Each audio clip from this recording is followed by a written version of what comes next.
Aku seorang suami dan juga seorang ayah. Aku menikah 13 tahun yang lalu, saat aku masih berusia 25 tahun. Aku bekerja di sebuah perusahaan perangkat lunak yang cukup terkenal. Sudah hampir 14 tahun. Istriku sendiri seorang wanita biasa. Ia hanya seorang ibu rumah tangga. Anakku satu-satunya namanya Adam. Sekarang sudah berusia 12 tahun dan baru saja masuk SMP. Secara ekonomi, kehidupan rumah tanggaku baik-baik saja. Hubunganku dengan istriku, Hana, juga tidak pernah ada masalah yang berarti.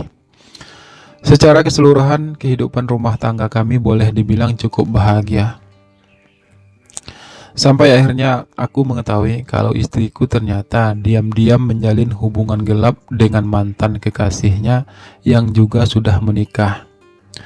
Hal itu aku ketahui sejak istriku mulai sering keluar rumah tanpa alasan yang jelas. Aku mulai mencurigainya, sampai akhirnya aku benar-benar memergoki mereka berdua. Aku tidak ingin ada keributan. Untuk itu, aku menceraikan istriku secara baik-baik. Anakku memilih untuk tetap tinggal bersamaku di rumah kami, sementara istriku dengan terpaksa pindah ke rumah orang tuanya. Aku tidak tahu pasti seperti apa hubungan istriku dan selingkuhannya selanjutnya, karena aku memang sudah tidak peduli lagi. Hari-hari selanjutnya tentu saja semuanya berbeda. Terus terang, aku merasa kehilangan sosok seorang istri dan juga seorang ibu di rumah kami. Tapi aku berusaha menjalani itu semua, setidaknya demi anakku. Hari-hari berlalu tanpa bisa dicegah ataupun dipacu. Sampai suatu saat, aku bertemu dan berkenalan dengan seorang pemuda tetangga baruku. Aku Sandi, Bang. Aku tinggal di sebelah rumah bersama Paman Yanto. Begitu jelas pemuda tersebut ketika suatu sore kami tak sengaja bertemu di warung dekat rumah kami.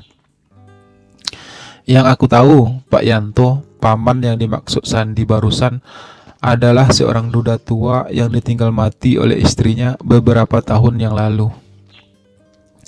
Pak Yanto memang tinggal sendirian di rumah itu karena anak-anaknya sudah berkeluarga semua. Bukan paman kandung sih, Bang. Cuma kami memang punya hubungan keluarga. Dan kebetulan tahun ini aku baru mulai kuliah di kota ini. Jadi Paman Yanto meminta aku untuk tinggal bersamanya. Sandi terus menjelaskan sambil kami berjalan pulang. Secara fisik, Sandi memiliki tubuh yang jangkung dan terlihat kekar. Aku hampir tak percaya kalau ia baru berusia 19 tahun. Kelihatan tua ya, Bang, ucap Sandi satu sore saat aku mempertanyakan hal tersebut. Enggak kok, hanya saja kamu kelihatan lebih dewasa, balasku kemudian. Sandi tersenyum. Beberapa hari belakangan ini, Sandi memang jadi rajin datang ke rumahku. Setidaknya kami duduk-duduk di teras rumahku. Sandi juga sudah kelihatan dekat dengan anakku, Adam. Sandi terlihat pintar dan berwawasan luas. Untuk itu aku memintanya memberi les tambahan untuk Adam. Wah, aku takutnya nggak bisa nih, Bang, ucap Sandi mencoba menolak tawaranku. Kamu pasti bisa kok, San. Nanti aku akan beri kamu upah. Aku berujar dengan nada penuh harap. Jadilah Sandi sejak saat itu mengajar les tambahan untuk Adam. Hampir setiap malam, Sandi datang ke rumah untuk melaksanakan tugas barunya tersebut. Suatu saat, Pak Yanto, paman Sandi tersebut, ikut bersama salah seorang anaknya ke kota lain, hingga Sandi harus tinggal sendirian di rumah tersebut. Berapa lama Pak Yanto akan pergi? Tanyaku saat Sandi datang lagi ke rumah. 1 atau 2 minggu bang, gak pasti juga karena ia harus menunggu anaknya lahiran, jawab Sandi santai. Jadi besok Adam ke tempat ibunya? Tanya Sandi melanjutkan. Iya, kasihan ibunya, sudah beberapa bulan tidak bertemu Adam, balasku ringan. Mumpung sekolahnya libur beberapa hari, lanjutku lagi. Malam itu, aku sendirian di rumah. Aku mencoba tidur lebih awal dari biasanya, saat tiba-tiba ponselku berdering. Sandi, ada apa? Tanyaku di telepon. Maaf bang, ganggu malam-malam. Ini kebetulan komputer saya mati nggak jelas nih bang. Kira-kira Bang Ronald bisa nggak memperbaikinya? Jawab Sandi di seberang. Matinya kenapa? Tanyaku lagi. Nggak tahu nih bang, tiba-tiba mati aja, jelas Sandi. Oke, abang ke situ ya, ucapku akhirnya. Beberapa menit kemudian aku pun sampai ke rumah Sandi, karena memang jarak rumah kami hanya beberapa langkah. Aku mencoba memperbaiki komputer tersebut. Sementara itu, Sandi menghidangkan beberapa makanan ringan dan juga minuman dingin. Saat komputer itu akhirnya bisa aku perbaiki, kami pun mengobrol di ruang tamu rumah Sandi. Jadi Bang Ronald sudah berapa lama pisah dari istrinya? Tanya Sandi di sela-sela obrolan kami. Ya, sudah hampir 6 bulanan lah, jawabku terdengar lemah. Tiba-tiba aku teringat anakku yang sedang bersama istriku. Bang Ronald gak kesepian? Tanya Sandi selanjutnya.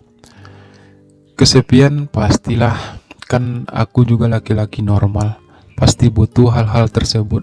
Apalagi aku sudah terbiasa tidur didampingi seorang istri, jawabku terbuka. Kulihat Sandi tersenyum. Ia menatapku lama. Kemudian tiba-tiba ia berpindah duduk di sampingku. Aku membiarkannya, meski Sandi duduk hampir berdempetan denganku. Sandi saat itu hanya memakai baju singlet berwarna hitam yang membuat tubuh kekarnya semakin terlihat jelas. Ia juga hanya memakai celana pendek kaos.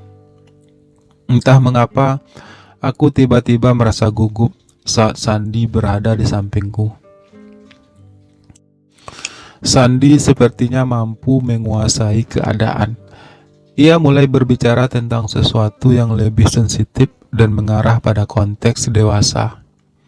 Aku mengikuti obrolannya, dan tanpa sadar, aku mulai membayangkan hal-hal yang diucapkan Sandi dengan bahasanya yang vulgar. Aku yang memang sudah sangat lama merasa kesepian, tiba-tiba merasa Sandi begitu pandai membuatku terlena dengan cerita-ceritanya. Ia seperti sudah sangat berpengalaman dalam melakukan hal tersebut. Tapi kemudian aku merasa mulai tidak nyaman. Aku memutuskan untuk pamit pulang. Kenapa buru-buru bang? Tanya Sandi. Udah larut San, jawabku sambil mulai berdiri. Tidur sini aja ya bang, ucap Sandi meminta. Aku menatap Sandi sekilas. Ada perasaan tak karuan menghantuiku tiba-tiba melihat perlakuan Sandi padaku malam itu. Kamu gay? Tanyaku akhirnya, sekedar meyakinkan diriku sendiri. Sandi tersenyum kembali. Iya bang, dan sepertinya aku suka sama Bang Ronald, balas Sandi jujur. Aku terkesiap. Meski aku sudah bisa menduga hal tersebut, namun tetap saja aku merasa kaget mendengar pengakuan jujur dari Sandi. Sandi kemudian ikut berdiri di hadapanku. Kami berdiri sangat berdekatan. Sandi mencoba mendekatkan wajahnya. Aku mendorong tubuh Sandi, kemudian dengan terburu berjalan menuju pintu keluar rumah tersebut. Sesampai di rumah, napasku terasa sesak. Selain karena kelelahan, juga karena ada sesuatu yang aku tahan. Jujur, Kesepianku selama ini memang sering membuatku gelisah. Hasratku yang tidak tersalurkan membuatku sering berpikir aneh-aneh. Dan saat bersama Sandi tadi, entah mengapa aku merasa tubuhku bergetar. Perlahan bayangan tubuh kekar Sandi merasuki pikiranku. Aku menepisnya segera, tapi bayangan itu justru semakin jelas terlihat. Sepertinya Sandi mampu menghipnotisku dengan pesonanya. Akhirnya aku pun tertidur dengan perasaanku yang masih campur aduk.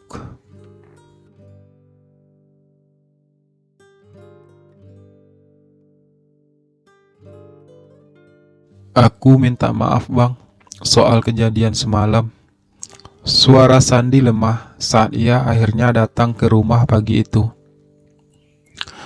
Nggak ada yang perlu dimaafkan San, karena memang tidak terjadi apa-apa kan, balasku datar. Tapi aku sudah membuat Bang Ronald ketakutan, ucap Sandi lagi. Aku terdiam. Aku bukannya takut. Hanya saja rasanya aku belum siap masuk ke dunia seperti itu saat ini. Ada begitu banyak hal yang harus aku pertimbangkan, terutama anakku. Sebagai laki-laki yang kesepian, aku memang butuh belayan. Tapi selama ini hanya Sandi yang mau mendekatiku. Dan kehadiran Sandi mampu memberi warna tersendiri dalam hidupku. Perlahan hatiku pun mulai terbuka. Setidaknya aku ingin mencoba sesuatu yang baru. Sesuatu yang belum pernah aku lakukan sebelumnya. Malam berikutnya, aku pun mencoba mendatangi Sandi. Aku mau mencobanya, ucapku pelan yang membuat Sandi tersenyum senang. Sandi mulai melakukan aksinya. Aku merasa geli awalnya, tapi Sandi memang sudah berpengalaman dalam hal tersebut. Dia mampu membuaiku dengan geloranya yang membara. Segala hasratku yang terpendam selama ini terasa menemukan tempat untuk disalurkan. Hatiku yang mulai membeku kini perlahan mulai mencair kembali.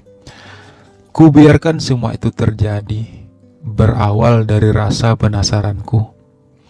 Aku bak seorang pendekar yang menunggangi kuda menuju medan perang. Aku ingin memenangi pertarungan itu. Ternyata di balik penampilan Sandi yang terkesan atletis, tersimpan sisi kelembutannya yang membuatku terlena. Ada sensasi berbeda yang aku rasakan, sesuatu yang tidak bisa aku lukiskan dengan kata-kata. Rasanya terlalu indah. Aku terbuai dalam lautan penuh ketenangan. Di sisi lain, kulihat Sandi tersenyum penuh kemenangan. Hingga akhirnya aku benar-benar merasa lega. Sangat lega. Aku seperti menemukan setetes air dalam kegersangan hatiku. Dan aku terhempas. Tubuhku terasa lemas setelah menyelesaikan pertarungan tersebut. Aku pun tertidur pulas dengan perasaan penuh kelegaan.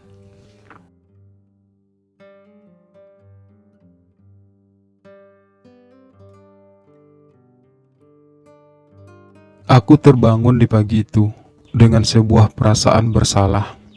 Aku buru-buru memakai pakaianku kembali dan berniat untuk segera pulang. Saat tiba-tiba Sandi datang. "Bang Ronald mau kemana?" tanya Sandi ringan. "Aku mau pulang, San. Maaf soal semalam ya. Seharusnya hal itu tidak terjadi," ucapku sambil menatap Sandi sendu. "Abang gak perlu minta maaf.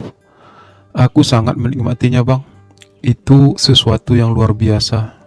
Itu adalah cinta bang," Sandi berujar sambil ia mulai melangkah mendekat. Aku mundur beberapa langkah. "Tidak San, itu bukan cinta. Itu adalah sebuah kesalahan. Seharusnya aku lebih bisa menahan diri. Aku lebih dewasa di sini dan seharusnya aku tidak melakukannya padamu." Ucapanku mulai terbata. "Itu cinta bang. Aku melihatnya di mata abang, balas Sandi. Ia menghentikan langkahnya, melihat aku yang melangkah mundur. Tidak, San, itu kesalahan, dan itu tidak boleh terjadi lagi. Aku berucap lagi.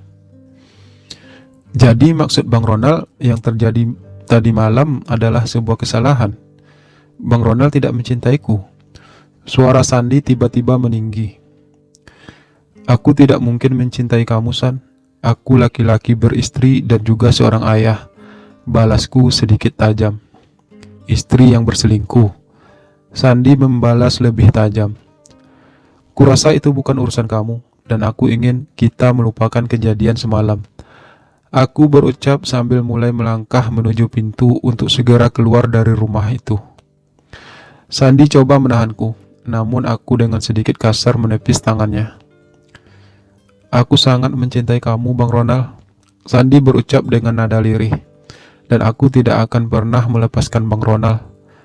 Sandi melanjutkan dengan sedikit berteriak, karena saat itu aku sudah berada di luar.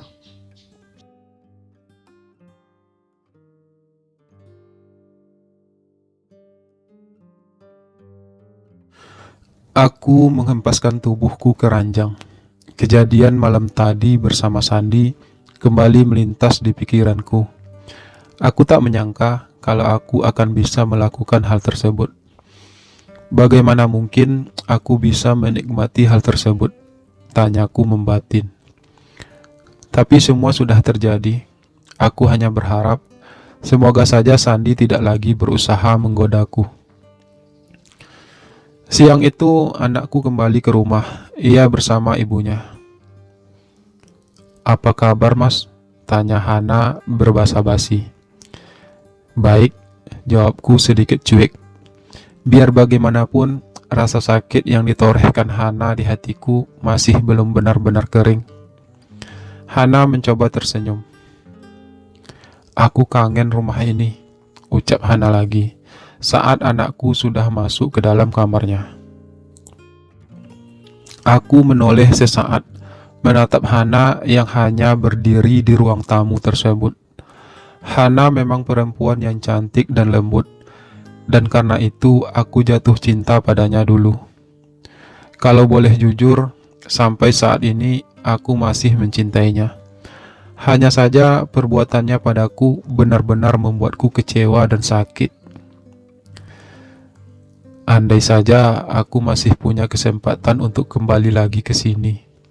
Hana berucap, seolah-olah ia sedang berbicara dengan dirinya sendiri. Aku tahu, Hana sudah menyesali perbuatannya. Ia sudah teramat sering meminta maaf padaku. Tapi tidak mudah bagiku untuk memberinya kesempatan kedua. Aku takut. Tak lama berselang, Hana pun pamit. Aku melepas kepergiannya dengan perasaan yang tak karuan. Aku melihat Sandi menatap kami di balik jendela rumahnya. Tatapannya tajam. Aku semakin merasa tak karuan. Hari-hari selanjutnya, Hana jadi semakin sering datang ke rumah, terutama saat aku libur kerja. Ia sering membawakan makanan untuk aku dan Adam. Aku berusaha sebiasa mungkin menyambut kedatangan Hana. Aku tidak melarangnya untuk datang. Biar bagaimanapun, Adam adalah darah dagingnya. Dan sepertinya Adam sudah bisa memaafkan ibunya. Dan seiring berjalannya sang waktu jua akhirnya menyadarkanku kalau aku sebenarnya sangat membutuhkan kehadiran Hana di rumah kami. Tapi tak mudah bagiku untuk melupakan apa yang telah dilakukan Hana. Sebenarnya aku dan Hana bisa kembali kapan saja, karena secara hukum aku belum benar-benar menceraikan Hana. Aku baru menjatuhkan satu talak padanya. Tapi jadi sekarang Bang Ronald sibuk sama istri Bang Ronald yang tukang selingkuh itu. Suara Sandi mengagetkanku ketika sore itu aku duduk di teras rumah. Aku tidak menyadari kehadiran Sandi karena untuk beberapa saat pikiranku melayang. Aku menatap Sandi yang terus melangkah mendekat dan akhirnya duduk di sampingku. Aku sekarang sudah tidak ada artinya bagi Bang Ronald. Sandi berucap lagi. Ia menatap lurus ke depan. Tatapannya terlihat sendu. Kadang aku merasa prihatin melihat Sandi.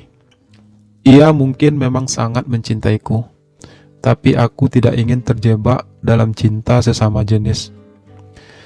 Meski jujur, kadang ada rasa ingin mengulang kembali kejadian malam itu bersama Sandi.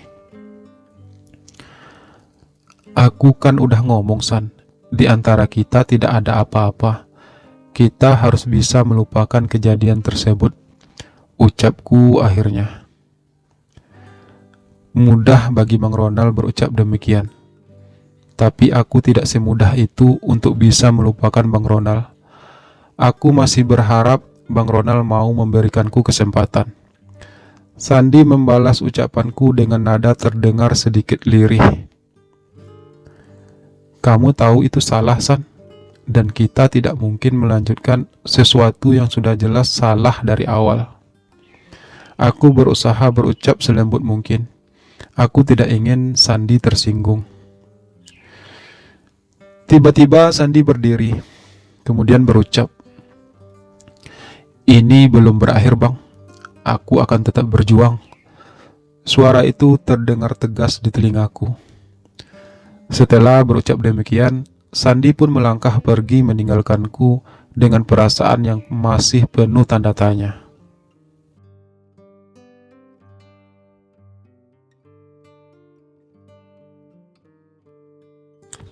Dua hari kemudian, aku menerima sebuah video di pesan WhatsAppku. Itu dari Sandi. Aku mencoba membuka video tersebut. Ternyata itu sebuah video rekaman kemesraanku bersama Sandi malam itu. Aku terkaget melihatnya. Aku tak pernah menyangka kalau Sandi akan merekam semua itu. Selanjutnya, sebuah pesan baru muncul. Masih dari Sandi. Aku akan sebarkan video ini jika Bang Ronald masih tidak mau memberiku kesempatan. Sekali lagi aku merasa kaget. Itu bukan seperti Sandi yang aku kenal. Kamu jangan macam-macam ya, San. Aku membalas pesan itu. Aku tidak akan macam-macam, Bang, kalau Bang Ronald mau menuruti permintaanku. Sandi membalas. Sekarang mau kamu apa? Balasku lagi. Aku ingin kita mengulanginya lagi, dan aku ingin kita menjalin hubungan yang lebih serius, balas Sandi. Aku tak lagi menanggapi pesan itu. Aku mulai merasa semakin bingung. Bagaimana jika Sandi memang benar-benar nekat menyebarkan video tersebut? Tanya hatiku. Apa yang harus aku lakukan sekarang?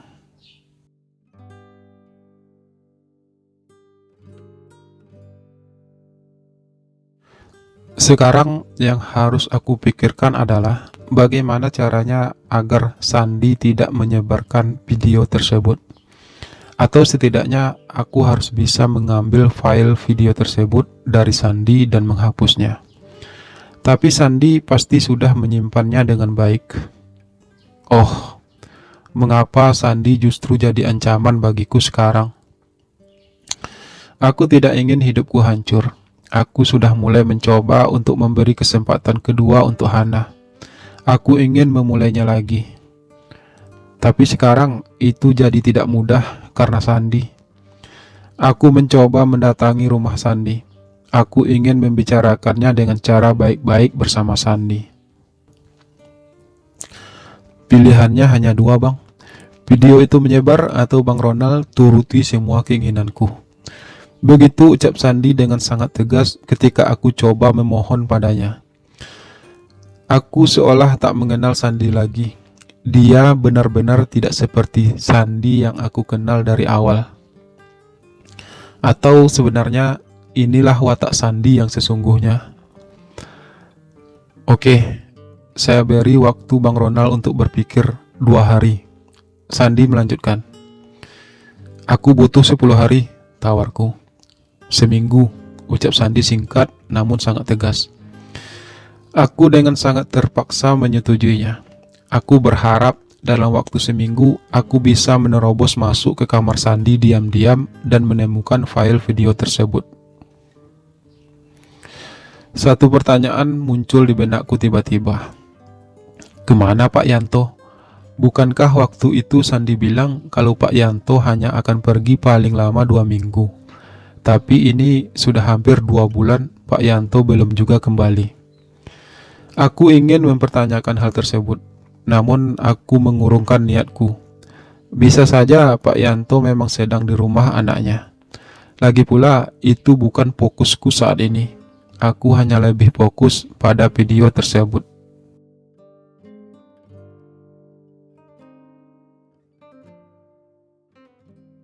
Malam itu, diam-diam aku mencoba memasuki rumah Sandi. Aku tahu Sandi tidak sedang berada di rumah. Aku melihatnya tadi sore keluar dan belum pulang sampai saat ini. Aku melangkah pelan menuju arah dapur. Aku berharap pintu dapur akan lebih mudah dibuka. Setelah dengan sedikit susah payah, akhirnya aku bisa menjebol pintu dapur tersebut. Aku sedikit berlari menuju kamar Sandi. Tepat seperti dugaanku, kamar itu memang terkunci. Aku mencoba mendobraknya dengan hati-hati. Aku takut para tetangga mendengarnya. Setelah beberapa kali hantaman, pintu itu akhirnya terbuka. Saat itulah aku mendengar suara mobil parkir di luar rumah. Aku buru-buru menghidupkan komputer untuk mencari file video tersebut. Namun sebelum aku sempat menemukan video tersebut, sebuah langkah berat kudengar di belakangku. Aku menoleh cepat dan melihat sesosok pria berdiri sambil menatapku penuh tanya. "Mas Ronald, ngapain di sini?" tanya laki-laki itu. Aku gelagapan seketika, tidak tahu harus menjelaskan apa pada laki-laki tersebut. Aku sedang mencari flashdiskku yang kemarin ketinggalan di kamar Sandi. Ucapku terbata sambil mulai melangkah mendekati laki-laki tersebut. "Sandi? Siapa Sandi?" tanya laki-laki itu lagi. Keningnya berkerut. "Mas Akbar tidak kenal Sandi?" Aku balik bertanya dengan kening yang ikut berkerut. "Aku kesini mau melihat keadaan ayahku. Sudah hampir 2 bulan ia tidak memberi kabar kepada kami. Ponselnya dan juga telepon rumah tidak bisa dihubungi." Laki-laki itu menjelaskan. "Aku tahu Akbar. Dia putra sulung dari Pak Yanto, orang yang diakui oleh Sandi sebagai pamannya dan tinggal di rumahnya. Aku pernah beberapa kali bertemu Akbar setiap kali ia kesini mengunjungi ayahnya. Tapi Sandi bilang kalau Pak Yanto bukannya ke rumah Mas Akbar. Katanya istri Mas Akbar melahirkan." Aku mencoba menjelaskan. Begitu banyak pertanyaan yang muncul tiba-tiba di benakku. Siapa sebenarnya Sandi? Apa yang telah ia lakukan? Dan kemana Pak Yanto sebenarnya?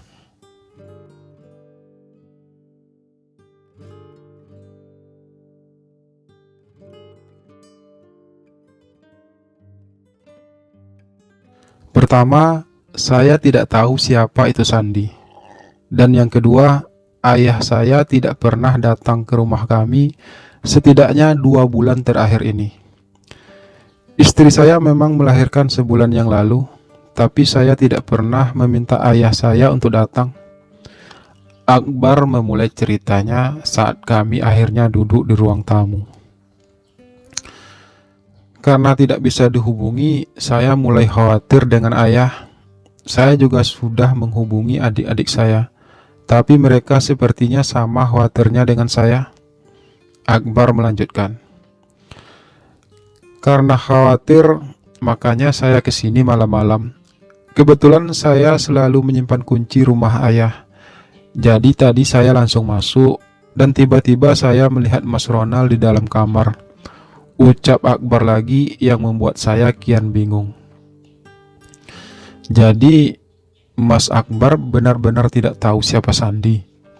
Dia bilang kalau Pak Yanto adalah pamannya. Seharusnya Mas Akbar pasti tahu. Ucapku kemudian sekedar meyakinkan diriku sendiri kalau Sandi sudah berbohong selama ini. Tidak ada seorang pun dari keluarga kami yang bernama Sandi. Lagi pula, ayah juga sudah tidak punya saudara di kampung. Akbar berucap dengan yakin. Aku kemudian memperlihatkan foto Sandi yang ada di ponselku. Namun Akbar tetap yakin kalau ia tidak mengenali orang tersebut. Saat kami sedang ngobrol tersebut, tiba-tiba sebuah mobil parkir di depan rumah. Aku yakin itu Sandi. Aku menoleh dari balik jendela. Sandi keluar dari mobil dan melihat ada mobil lain parkir di depan rumahnya. Sandi buru-buru masuk ke dalam rumah. Sandi masuk dan dengan sedikit kaget melihat kami berdua. Siapa orang ini dan bagaimana kalian bisa masuk? Sandi melontarkan pertanyaan sambil ia menatapku, seolah-olah pertanyaan itu adalah untukku. Saya yang seharusnya bertanya, siapa kamu? Dan di mana ayahku? Akbar balas bertanya sambil bangkit dari duduknya dan melangkah mendekati Sandi. Oh, jadi Anda putra dari Pak Yanto yang malang itu. Di luar dugaan, Sandi justru terlihat tersenyum sinis. Apa yang telah kamu lakukan pada ayahku? Akbar terlihat panik. Ia mencoba mencengkram leher baju Sandi. Saat itulah tiba-tiba Sandi mengeluarkan sebuah pistol dari punggungnya yang tertutup jaket tersebut. Aku terkesiap, benar-benar tak menyangka kalau Sandi memiliki sebuah pistol. Akbar mundur beberapa langkah melihat hal tersebut. Mukanya tiba-tiba pucat. Aku yakin Akbar seperti itu bukan saja karena merasa takut, tapi juga karena ia yakin sesuatu yang buruk telah terjadi pada ayahnya, seperti keyakinanku juga. Melihat Sandi sekarang, aku yakin Sandi telah berbuat sesuatu yang jahat terhadap Pak Yanto. Sandi tersenyum sinis lagi, sambil ia terus mengacungkan pistol ke arah kami. Ayah busukmu itu sudah kukubur di belakang sana. Suara Sandi lantang. Malam memang sudah mulai larut. Mungkin para tetangga juga sudah mulai tertidur. Dan lagi pula, suara raungan mobil di jalan raya cukup untuk membuat suara keributan kami tidak terdengar siapa-siapa. Saya membunuhnya karena ia mencoba membeberkan rahasia saya. Sandi melanjutkan, kali ini lebih sedikit pelan.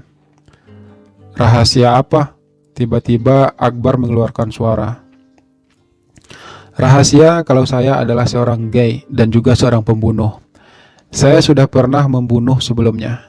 Jadi membunuh ayah Anda yang tua renta itu adalah hal mudah. Dan malam ini adalah giliran Anda. Di luar dugaan, Sandi menjawab. Ia terus mengarahkan pistol tersebut kepada Akbar yang terlihat bergidik mendengar ucapan Sandi barusan.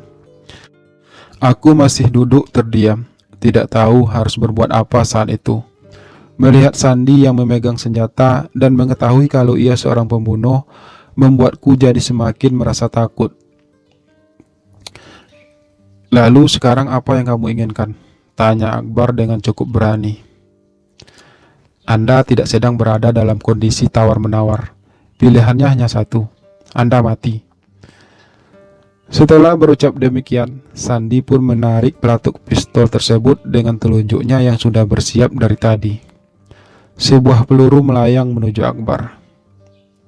Akbar terlihat kaget, namun ia tidak bisa berbuat apa-apa. Peluru tersebut dengan cepat mengenai dada kirinya. Terlihat kalau Sandi memang sudah berpengalaman menggunakan pistol tersebut. Akbar terjerembab ke lantai, darah mengalir deras dari dadanya. Ia mengerang menahan sakit dengan mata yang sedikit melotot. Spontan aku bangkit dan berlari mendekati Akbar. namun Akbar sudah sekarat. Peluru itu mungkin mengenai jantungnya. Aku mencoba menahan aliran darah tersebut, tapi Akbar sudah tidak bernyawa lagi. Tubuhnya pun terkulai dalam pangkuanku. Sandi masih mengacungkan pistolnya ke arah kami. Tatapannya sinis. Aku menoleh ke arahnya. Tubuhku bergetar. Aku belum pernah berada dalam situasi seperti itu. Sandi menyimpan pistolnya kembali. Ia melangkah mendekatiku. "Sekarang Bang Ronald bantu saya untuk menguburkan mayat ini," ucap Sandi terdengar sangat santai. Aku nggak mau, suaraku bergetar. "Sederhana saja Bang Ronald.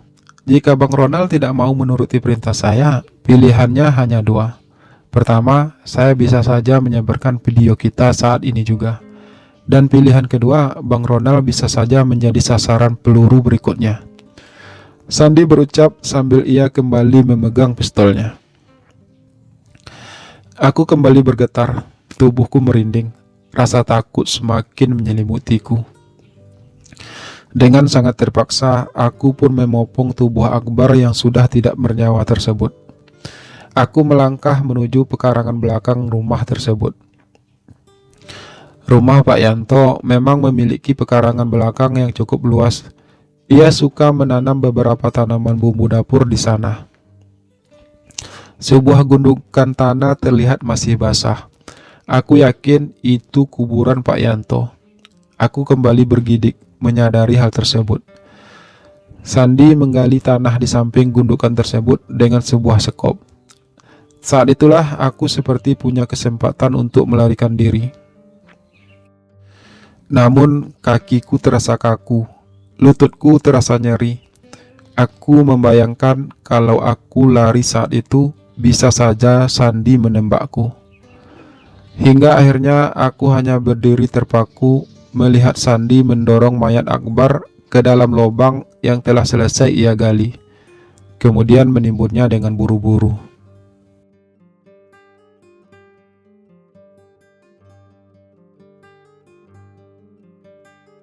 Malam itu, Sandi menahanku di dalam kamarnya.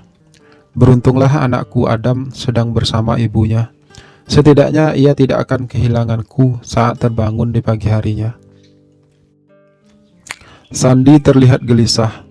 Ia mondar-mandir di dalam kamar tersebut sambil tetap memegang pistolnya. "Kita harus segera pergi dari sini," ucapnya tiba-tiba. "Kita harus pergi sebelum pihak keluarga Akbar menyadari kalau Akbar tidak pernah kembali," lanjutnya lagi. "Sandi, aku mohon kamu pergi saja dari sini dan lepaskan aku." Aku berucap penuh harap.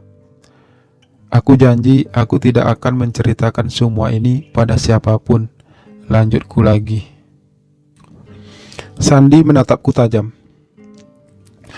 "Satu-satunya alasanku melakukan semua ini adalah karena aku ingin memiliki Bang Ronald. Jadi bagaimana mungkin aku akan melepaskan Bang Ronald begitu saja?" ucap Sandi tajam. Aku terdiam kembali. Aku mulai memikirkan bagaimana caranya agar bisa melepaskan diri dari Sandi. Tapi pikiranku terasa buntu. Akbar dibunuh di depanku. Dan itu jelas menumbuhkan rasa takut tersendiri dalam diriku. Dan itu pertama kalinya aku melihat seseorang dibunuh di depan mataku. Lagi pula, aku tidak mungkin bisa melawan Sandi yang saat ini memegang kendali. Ia punya senjata, dan ia seorang pembunuh. Membayangkan itu semua, aku semakin bergidik.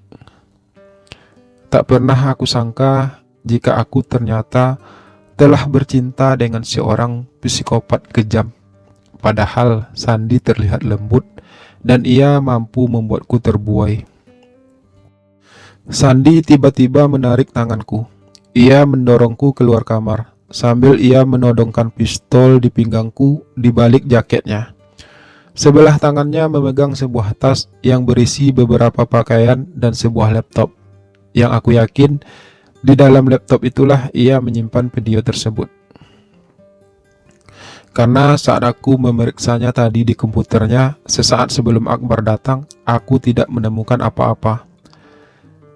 Meski aku juga yakin jika ia pasti juga menyimpannya di dalam ponselnya. Sandi mengiringku masuk ke dalam mobilnya. Setelah ia mengunci pintu dan membiarkan mobil Akbar terparkir di sana, Sandi meminta aku yang menyetir mobilnya sambil ia terus menodongkan pistolnya di pinggangku. Jalanan mulai sepi. Sandi memintaku untuk memasuki areal sebuah hotel.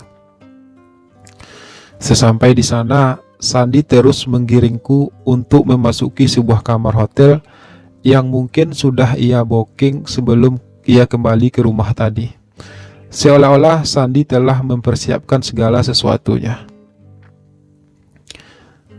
Tadinya aku ingin pakai kamar ini saat Bang Ronald menyetujui permintaanku untuk ikut bersamaku, ucap Sandi sambil melepas jaketnya. Tapi sekarang aku tidak perlu tunggu apa-apa lagi.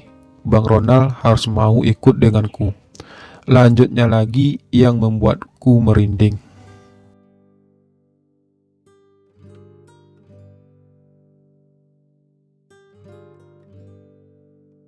Sandi meraba-raba pahaku tiba-tiba saat aku terduduk di atas ranjang. Ia mencoba membujukku untuk mau melakukannya lagi malam itu dengannya. Aku berusaha menolak, tapi Sandi mengancam akan menyebarkan video tersebut yang membuatku menjadi sedikit pasrah. Aku berusaha mencari cara agar bisa menghindari Sandi. Aku mau mandi dulu, badanku terasa gerah semua, ucapku akhirnya. Setidaknya di dalam kamar mandi, aku bisa memikirkan bagaimana caranya mengakhiri ini semua. Kalau begitu kita mandi berdua, ucap Sandi yang membuatku kembali merasa lemas. Aku tak bisa menolak apa yang dilakukan Sandi padaku. Bukan karena aku tak mampu melawan, tapi faktanya Sandi punya video sebagai senjatanya mengancamku, selain pistolnya juga. Kami mandi bersama. Sandi kembali mencoba melakukan aksinya padaku. Aku akhirnya benar-benar pasrah. Sandi membawaku berlayar dengan caranya. Ia yang mengendalikanku. Aku merasa merinding. Sekali lagi, aku harus bercinta dengan seorang psikopat, seorang pembunuh. Sehabis mandi dan berlayar bersama, Sandi memberiku pakaiannya. Aku juga tidak mau memakai pakaianku yang tadi karena bercak darah Akbar masih membekas di sana. Aku mencoba memejamkan mata, melepaskan segala kelelahanku. Tubuhku terasa begitu capek dan pikiranku terasa begitu berat. Sandi masih terus mengawasiku. Ia menawarkanku makan, tapi aku menolaknya.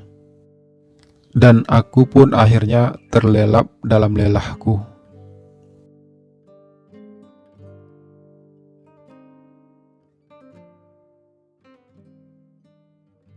Sebuah ketukan terdengar di pintu kamar hotel tersebut. Aku tersentak, namun Sandi terlebih dulu bangun. Dia segera menuju pintu. Aku bersiap-siap. Aku berharap orang yang datang tersebut bisa membantuku keluar dari situ. Tapi yang datang hanya seorang pelayan hotel yang menawarkan sarapan. Aku memejamkan mata kembali, mencoba untuk tertidur lagi. Seharian Sandi mengurungku dalam kamar tersebut bersamanya.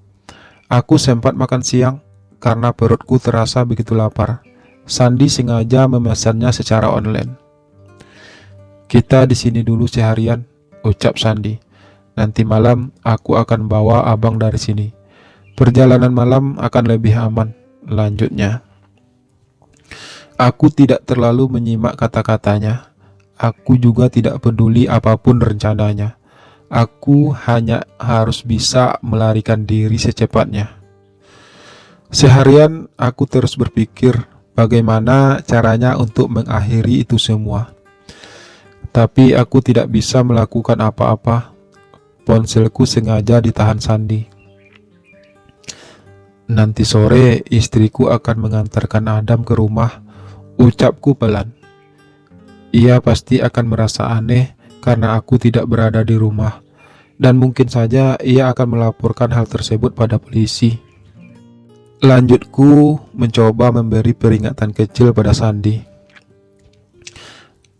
Aku sudah kirimkan pesan singkat pada mantan istri Bang Ronald itu pakai ponsel Bang Ronald, balas Sandi. Ia terlihat begitu cuek. Aku sudah kirim pesan bahwa Bang Ronald untuk beberapa hari ke depan akan keluar kota. Jadi Adam untuk sementara tinggal bersamanya. Sandi melanjutkan, yang membuatku merasa semakin tak berdaya. Harapanku untuk terbebas dari Sandi kian menipis. Sekarang aku hanya bisa mengandalkan diriku sendiri. Bagaimana dengan keluarga Akbar? Tanyaku tiba-tiba dalam keputusasaan. Aku juga sudah kirimkan pesan pada istrinya kalau Akbar akan lama di rumah ayahnya. Jadi aku masih bisa menunda sampai kejadian ini sampai ke pihak berwajib.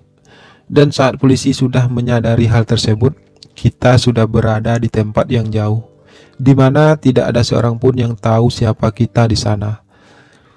Jawaban Sandi membuatku harus mengakui kejeniusannya dalam hal itu. Kamu mengambil ponsel Akbar juga? Tanyaku dengan nada lemas. Sandi tidak menjawab, namun aku sudah tahu pasti jawabannya. Sandi ternyata benar-benar kejam dan licik. Entah apa yang telah aku perbuat sampai aku harus bertemu orang seperti Sandi. Aku ingin buang air, ucapku sambil mulai bangkit berdiri dan lalu melangkah pelan ke dalam kamar mandi. Aku sebenarnya tidak sedang ingin buang air. Aku hanya sedang berpikir dan berharap di dalam kamar mandi tersebut ada celah untukku bisa melarikan diri. Sebenarnya aku sudah tidak peduli lagi tentang video tersebut. Yang aku pikirkan saat ini hanyalah pergi dari situ secepatnya. Sampai akhirnya aku melihat tutup kloset dalam kamar mandi itu yang seperti terlepas dari gagangnya. Aku coba mengangkatnya dan memang terlepas. Aku seakan menemukan sebuah ide. Aku memanggil Sandi dan mengajaknya masuk ke dalam kamar mandi tersebut. Aku berpura-pura sedang merasa ingin bercinta dengannya. Aku suka ketika kita melakukannya di dalam ini, ucapku dengan nada mesum. Sandi tersenyum menatapku. Ia tanpa curiga masuk dan mengunci pintu kamar mandi tersebut. Ia melangkah mendekat dan mulai hendak menciumiku. Tapi kali ini aku yang pegang kendali. Aku mulai meraba-raba dada bidang Sandi, membuka kancing baju kemejanya satu persatu secara perlahan. Aku mendorong tubuh Sandi ke dinding, sambil terus memainkan tanganku di dadanya. Aku putar tubuh Sandi hingga membelakangiku. Aku tahu Sandi sangat menyukai posisi seperti itu. Aku mulai menyentuh bagian-bagian sensitifnya yang membuat Sandi mulai terlena. Ia terlihat memejamkan mata sambil menikmati setiap sentuhanku. Saat itulah aku dengan cekatan meraih tutup kloset tadi yang telah sengaja aku letakkan di tempat yang mudah ku gapai. Secepat kilat aku mengayunkan benda keras tersebut hingga mengenai bagian tengkorak belakang kepala Sandi. Dahinya pun terbentur dengan keras ke dinding. Sandi berteriak tertahan, lalu kemudian ia tersungkur. Darah mulai mengalir deras di kepalanya. Aku bergegas keluar dari kamar mandi tersebut. Aku mengambil tas berisi laptop dan juga ponsel Sandi serta ponselku sendiri. Aku berjalan santai keluar hotel. Aku tidak ingin para petugas hotel curiga. Aku tidak yakin apa yang akan terjadi dengan Sandi. Entah ia akan selamat atau justru akan mengalami kematian. Tapi menurutku, jika ia tidak segera mendapat pertolongan, ia akan tewas karena kehabisan darah. Dengan menaiki sebuah taksi, aku kembali ke rumahku. Di sana, aku menghapus semua file video tersebut, lalu menghancurkan laptop dan ponsel milik Sandi. Aku mengemasi beberapa pakaian dan perlengkapan kerjaku. Aku berniat untuk pindah sementara ke tempat istriku. Aku tidak mungkin tinggal di sini sampai keadaan benar-benar membaik. Sandi bisa saja masih hidup dan dia pasti akan mencariku. Aku bahkan berniat menjual rumah tersebut dan pindah ke tempat yang jauh dari situ. Tapi itu semua masih berada dalam pikiranku. Yang pasti saat ini aku harus segera menemui istri dan anakku. "Ada apa, Mas?" tanya istriku saat aku sampai di sana dengan membawa beberapa buah koper seperti orang yang hendak pindah. "Aku belum bisa cerita sekarang," balasku. "Yang pasti sekarang kita tidak bisa kembali ke rumah dulu.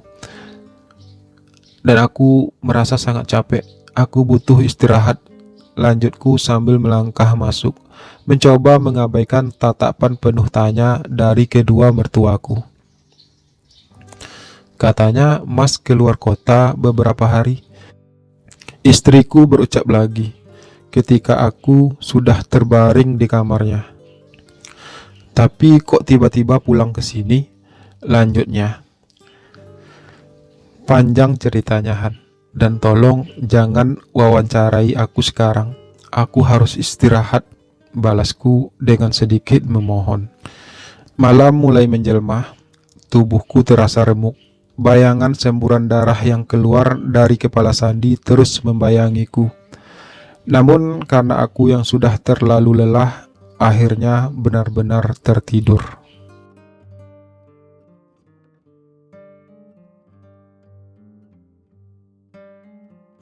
Pagi itu, Adam membangunkanku. Ia mempertontonkan sebuah video siaran langsung dari ponselnya. "Ini Bang Sandi kan ya?" ucapnya sambil memperlihatkan video tersebut. Aku terkesiap sesaat. Dalam video tersebut, terlihat Sandi yang sudah dikabarkan tewas. Pihak polisi sudah mengidentifikasinya. Ternyata Sandi adalah seorang residivis yang sudah diburu sejak lama oleh pihak polisi karena berbagai kasus pembunuhan yang dilakukannya. Pihak polisi tidak lagi akan mengusut atas kematiannya, karena Sandi sebenarnya memang akan dihukum mati. Pihak polisi juga mengatakan kalau Sandi adalah pria dewasa yang sudah berumur 27 tahun. Pantas saja aku tidak mempercayainya saat ia mengaku baru kuliah dan baru berusia 19 tahun. Entah apa yang aku rasakan saat itu. Entah merasa lega atau justru merasa takut. Lega karena akhirnya aku terbebas dari ancaman pria homo tersebut. Takut karena bisa saja ada yang mengetahui kalau kematian Sandi ada hubungannya denganku. Aku tidak menceritakan tentang kejadian yang menimpa Akbar dan ayahnya. Biarkan polisi yang mengungkapnya. Setidaknya itu salah satu cara agar aku tetap aman. Aku akhirnya memutuskan untuk kembali kepada istriku. Aku merasa setidaknya jika aku hidup bersama istriku, tidak akan ada lagi laki-laki homo yang menggodaku. Semoga.